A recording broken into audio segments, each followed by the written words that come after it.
All right, philosophy 1500. This is week 7. Welcome to week 7. You are here. This is it. This is now. This is your week. All right, so this week is going to be kind of interesting. We are going to um, be dealing with further things, particularly in deontological philosophy. Things like Kant's categorical imperative. We're going to be talking about the ancient Greeks and their concept of love, which wow, they had a very complex view of love. They were able to define love in ways that, well, they would use a word for what we would use a sentence or a paragraph to try to describe. The Greek language is actually very vibrant. It's very full of information. When I studied how to translate Koine Greek, I learned that one word with a different ending or with a different inflection point or a different case or whatever it might be changes so much of the meaning. And that's what makes translating Greek so complex. But let's look at the types of love that the Greeks saw. We think of love, we think, oh, I love my family. I love my spouse or my girlfriend or my boyfriend. I love my children. We think of it this way. So did the Greeks, but they expanded on it. For instance, there was Eros, and that was the passionate love, romantic love. You had Philia, and that was that deep, affectionate, sort of best friend sort of love. You had Storge, which is that's the family love, and it's supposed to be unconditional. You have agape, which is the universal type of love. It's actually in the biblical text, when it talks about God's love, it uses the Greek word in the New Testament, agape. It is a very profound type of love. There was luteus, which is a playful, sort of flirtatious kind of love. You have pagama, which is that practical, sort of essential, I almost would put it in a way of duty bound love. Then you have Philetia, which is loving oneself. You have mania or mania, which is, yes, where we think of maniac and stuff like that. That obsessive sort of possessive, I have to control this. You're obsessed by this individual or by this object. The Greeks really had a way of defining things using their words. They had a way of describing, and it was fascinating. Now, Plato, he had something called a love ladder. The love ladder actually is, think of it like a pyramid, a triangle, and you start at the bottom and you work your way all the way up. And so you're starting with the most basic kinds of love, and you end with that universal sort of unconditional agape love at the top. So we go from the physical plane up to the spiritual plane. Now remember, Plato is the one that talked about the ideal plane of existence, and that's what this existence is a mirror of in some ways.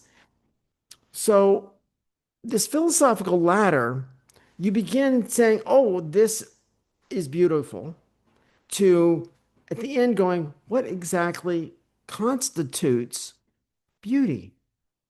And so you go from thinking of something as beautiful to thinking about the concept of beauty or love. Once again, we're going from the physical realm of that's beautiful, this is beautiful, he or she, they're beautiful, to what is beauty? What is actual love? Now, human emotions, your mind processes logic and reason, and your mind processes emotions. And we sometimes think that our mind processes the feelings, the emotions, separately from the logic. And that's not how your brain works.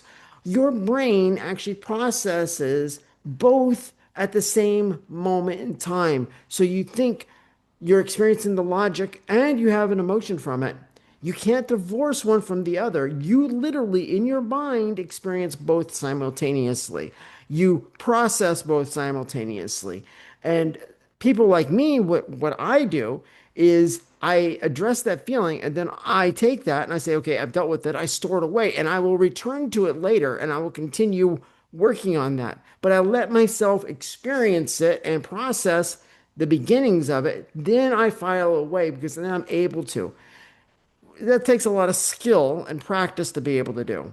But there's no way I can experience something just logically and not have emotion because I will experience both simultaneously.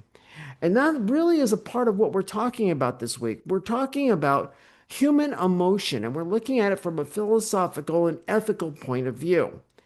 I want you thinking about keeping promises. Kant, Immanuel Kant, he had a lot to say about this. He basically thought that this was something you are duty bound to do, that you have an obligation. There's no way to get out of it. If you make a promise, you must keep it. And he bases this on what he called the categorical imperative. And so, in other words, that there's a maxim because the opposite, if it were true, would lead to some form of logical contradiction or some sort of um, logical fallacy in your mind. So he basically is saying that we have a imperative to fulfill our promises. This week, one of the titles of the sections are should I why should I not date a married person? Well, Kant would say, well, you made a promise if you're married. The other individual, if they're married, they made a promise. And it's imperative that you keep those promises to avoid any logical contradictions, any logical fallacies inside your own logic and reason. So to maintain yourself from experiencing a dichotomy in your thought, just fulfill your obligation. If you make a promise, keep it. Um, and just to go back and touch on the moral imperative, according to Kant, that it is a maxim, that there's a universal law, a maxim that mandates how we must act in a situation, and it's duty bound. We're not as concerned about the consequences when we're dealing with the moral imperative or categorical imperative. We're concerned with just fulfilling the maxim that we're supposed to. So I made a promise, I must fulfill that promise. My mind isn't thinking if I don't fulfill it, then someone's going to have, there's going to be this negative consequence that's going to arise in the future. My logical mind, I say I made a promise, I need to keep it, and I think about the consequences because I overanalyze everything. I'm guilty as charged. I overanalyze things. I'm over analytical. So that's where you're going to this week. And like I normally tell you, this is just a short, brief introductory video. You have the resources available to you. I am going to stress on your discussions and in your assignments. Use APA 7 for citations and references both. You cannot talk about Immanuel Kant's categorical imperative without citations. You can't talk about Plato's love ladder without citations and references. You can't do it. If you do, then you're plagiarizing. And I do not approve of that. You will lose points. So this is a maximum in this class. This is a maximum in this class.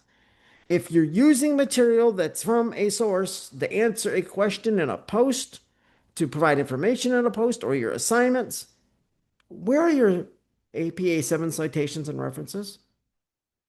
It's ethical to include them because if you don't include them, then you're plagiarizing. And that is stealing. That's theft. It's deceitful. So, this class, I'm going to hold you to it. You're going to be using APA 7 citations and references a lot more than you think you should because most of you aren't using them nearly enough. Some of you are not using them at all. And beginning in week 7, when I grade your assignments, I will be deducting even more points than I have been for citation and reference issues. And I'm not talking just about getting the format wrong. No, I'm not going to start taking away more points for that. I'm talking if you're not including the citations and the references.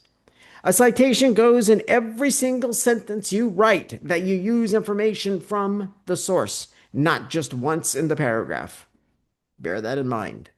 All right, that is a moral imperative in this class. I hope you have a great week. Let's see, this week you've got your discussion, two discussions, no, one discussion that starts Friday. That's when the initial post is due. The replies are due by Sunday. You have an assignment discussing jealousy, resentment, and heartbreak on Sunday.